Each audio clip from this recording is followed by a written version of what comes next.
The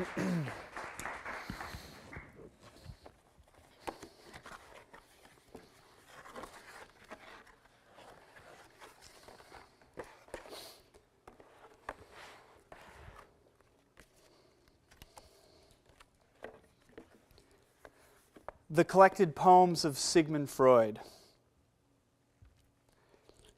Sophists have stripped myth from the world like varnish from a rec room wet bar. They've replaced it with existentialism and truistic bumper stickers that, in spite of themselves, are wise. Take it easy, one day at a time. The psychoactive sphere of life is rinsed with iridescence, then vanishes, a soap bubble. A lifetime of survival. Chlorophyll revives sentience somehow, even as photosynthesis fails. Depth once meant the hiddenness of God is intrinsic, unabashed and remote. Nowadays it means dredge it to the surface, integrate it into the circuitry, humming with commonplacement and anxiety. Roger Tory Peterson's Field Guides to the Birds of North America are as mythic as any books of the past century. Their direction is downward, even as the surface seethes with wing beats, the least corrosive animal motion. Though I would trade them for the interpretation of dreams in a heartbeat, this exchange would not constitute a judgment, only an admission of the importance of good maps on the journey to the center of the earth. Only an admission that the bird life of my nighttime evades my binocular eyes. Thank you, John, for that introduction and for inviting me to come read here today. I'm really pleased to be here. And it's nice to see all of you people here on a Thursday afternoon, chilly afternoon. I'm reading, these are poems from a book, my book that was the most recent book of poetry I published, which is called Depth Theology. The title for the book is, in some ways, gives a little bit of context or gives a little sense to the poems that I'm reading.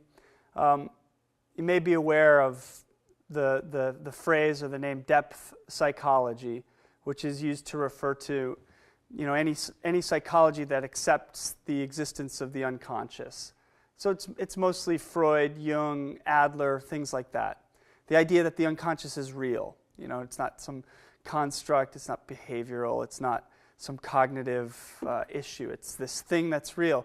And you can go to schools where you can go get a degree in religious studies or go to a divinity school and you can study people like Freud and Jung precisely because the idea of the unconscious is, while it's not the same thing as, it's similar to what most religions, most Western religions regard as the soul. So there's a compatibility.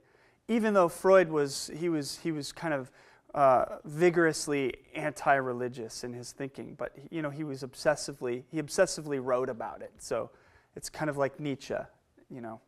They could never shake it. They couldn't get that monkey off their back, the religion monkey. Jung, obviously, he turned psychology into a kind of shamanism, which, I kind of dig. I mean, I like that about it. So in any case, that phrase, depth psychology, comes from, it was coined by Jung's boss at this hospital in Zurich, outside of Zurich, called the Burghölzli. It's where Jung had his first job, and it was a classic loony bin. People with dementia praecox, as they called it at the time. We now think of it as schizophrenia. So really severe cases. Jung had a lot of hands-on experience with this, and his boss was this. It would be a normal name if he weren't Swiss, but his name was Eugen Bleuler. Love that. I mean, it's just Eugene, but Eugen. That's how they say it. Eugen Bleuler. And Eugen Bleuler, he came up with this. He wanted to talk about the psychology he was interested in, which was looking at these people as these, living forces, even though they were disturbed in what we would use as, that would be the way we'd think of them. He said they're these living forces, these living realities. So how do I acknowledge that they have something deep in them? And he coined this phrase, depth psychology, tiefen Psychologie. So when I was writing the poems for this book, I was kind of, I wanted to imagine what a theology of the unconscious would be like. What would it be like to accept the idea that there are these parts of the self or the soul that are deep, but that, like the unconscious, we can't know, and they sort of erupt involuntarily into view at times. So that's why, the collected poems of Sigmund Freud, it's supposed to be funny. Good. A little laugh. I like that. When I wrote these poems, I had a kind of involuntary set of rules that emerged. One was that there always had to be birds. Birds had to come into the poems in some form or another. I'm an avid bird watcher, so I can't really avoid it. I'm going to read things from outside of this book, and there's going to be a lot of birds, as you're going to hear. I also wanted God in some form or another to appear in each of the poems, some aspect. And then the third thing was they all have to be about anxiety. Good times in this book. I wanted to stay true to the title, I guess. The Rosetta Stone for Bird Calls.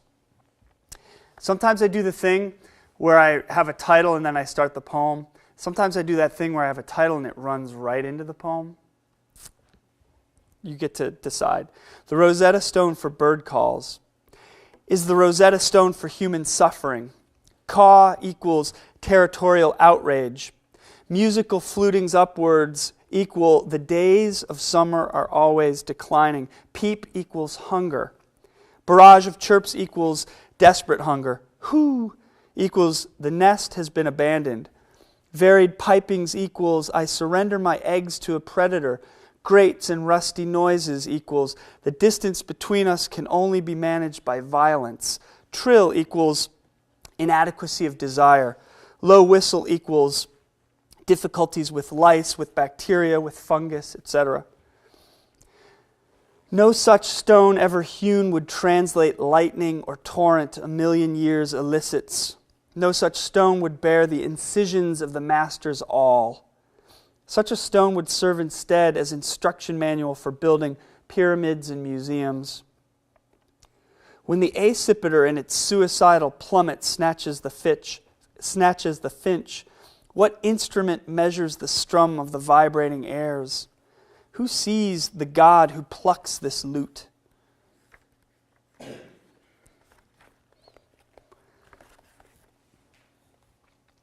Spiritual giants. For starters, cedar waxwings, maneuvering in summer leafage, feathers greased with Vaseline. Also the lark sparrow's buzzsaw song, a radar. The song sparrow, diminutive, who mounts up sweet, sweet. A glossy ibis, purple pharaoh of salt marshes.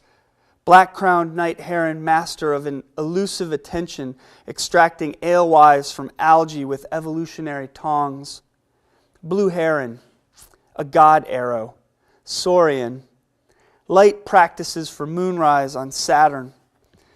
A black bile courses, eases. Slenderest tendril a yellow throat leans on. A warrior stave.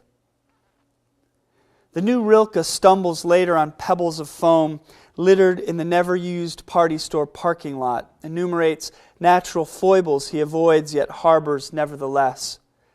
Thinks on birds he's seen, their wing beats like strides, the errors of bird watchers. The angels of Latium fade by daylight, meteor showers, migrations. Nothing he thinks so sweet as some company.